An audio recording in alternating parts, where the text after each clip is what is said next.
आज हम पढ़ने वाले हैं चतुर्भुजों को समझना, अध्याय 3 कक्षा 8 मैथ्स का बेसिक कॉन्सेप्ट सबसे पहले समझेंगे, फिर एक्सरसाइज पे चलेंगे। सबसे पहले हमें इसमें क्या देखना है, बहुभुज। बहुभुज क्या होता है? बहुभुज होता है केवल सरल रेखाओं से बना सरल बंद वक्र बहुभुज कहलाता। तो यहाँ देखिए, ये सरल रेखाओं से बनी एक आकृति है जो 3 भुजाओं से बनी हुई है, इसे त्रिभुज कहते हैं।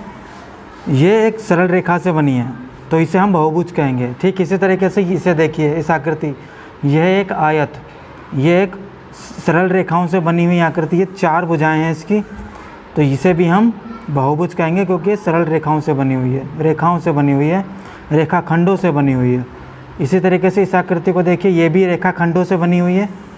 ये जो भी आकृति रेखाखंडों से बनी हुई होगी, सरल रेखाखंडों से, उसे हम बहुभुज कहेंगे। ठीक है, अब आगे हम समझते हैं सम और विषम बहुभुज क्या है। सम तथा विषम बहुभुज क्या है हमें, तो सम तथा विषम बहुभुज क्या होता है कि एक सम बहुभुज के सभी कोण और सभी भुजाएं बराबर होती हैं। मतलब जो एक सम बहुभुज होगा, जैसे कि यहाँ एग्जाम्पल में देखिए, यह है एक समबाहु त्रिभुज जिसकी सभी भुजाएं और सभी कोण क्या होते हैं, बराबर।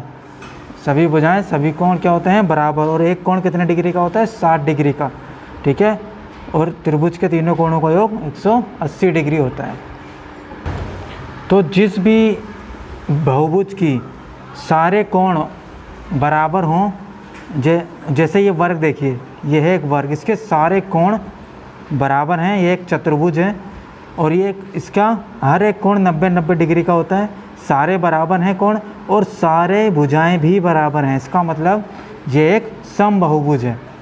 ठीक है, इसी तरीके से एक विषम बहुभुज के सभी कोण और सभी भुजाएं बराबर नहीं होती। ठीक है, विषम बहुभुज में सभी कोण और सभी भुजाएं बराबर नहीं होती। जैसे इस आकृति को देखिए, ये एक आयत है। ठीक है, इसकी आमने सामने की तो बराबर है, लेकिन आमने सामने की भुजाएं बराबर हैं, लेकिन ये उनकी सारी भुजाएं समान नहीं हैं। जैसे ये वर्ग में थी, इस समबाहु त्रिभुज में थी, इसलिए हम इसे विषम बहुभुज कहेंगे। ठीक है, अगला हमारा जो टॉपिक है वो है उत्तल और अवतल बहुभुज क्या होते हैं।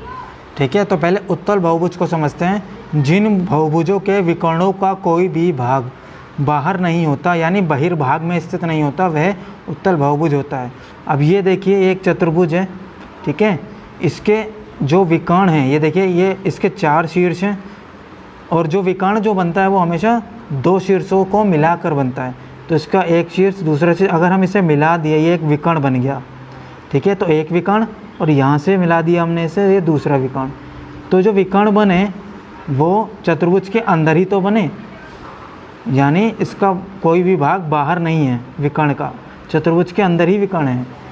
तो ये होता है उत्तल बहुभुज। ठीक इसी तरीके से इसे देखिए, ये एक समलंब है, तो इसे देखिए, इसकी भी 4 भुजाएं हैं, 4 शीर्ष हैं, इसके भी 2 विकर्ण हैं।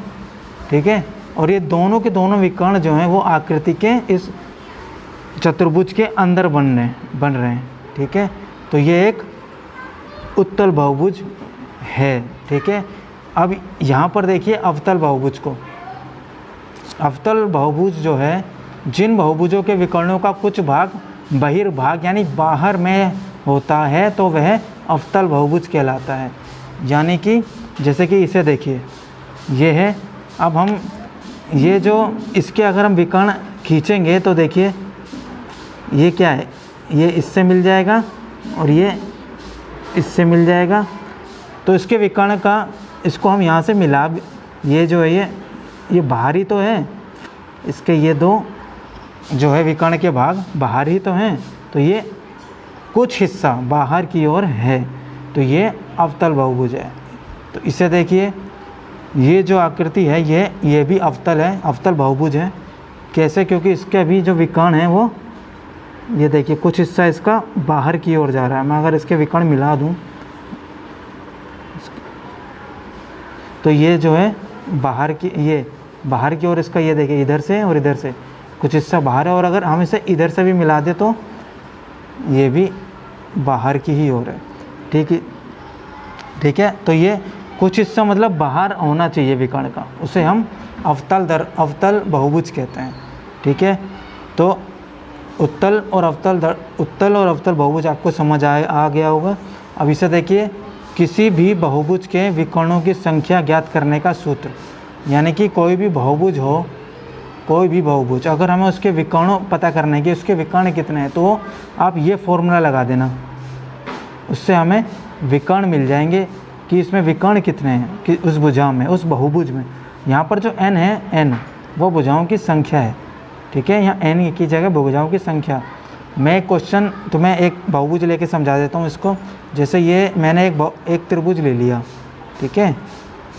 अब मेरे को इसके विकर्ण निकालने हैं, इसके विकर्ण कितने हैं। ठीक है, तो मैं एक फॉर्मूला के अकॉर्डिंग इसको करता हूँ। जैसे ये हमने लिखा विकर्ण बराबर n यानी भुजाओं की संख्या। भुजा कितनी है, 1 2 3, 3 भुजाएँ, 3 लिखा, ब्रैकेट n माने भुजा ही है, तो इधर भी 3, माइनस का माइनस, इधर फॉर्मूले का 3 है, 3 उतारा, बट्टे में 2। ठीक है, अब क्या करेंगे, पहले 3 लिखेंगे, ब्रैकेट 3 में से 3 गए 0, बट्टे में 2। ठीक है, अब 3 का पाड़ा 0 बार तो 0 ही आएगा, बट्टे में 2। अब 0 को अगर हम 2 से भाग करेंगे, डिवाइड करेंगे, तो क्या आएगा, 0 ही आएगा। तो इसमें जो त्रिभुज है उसमें कोई विकर्ण नहीं होता, विकर्णों की संख्या 0 होती है इसमें। ठीक है, विकर्णों की संख्या है त्रिभुजों में 0 होती है। Thank you.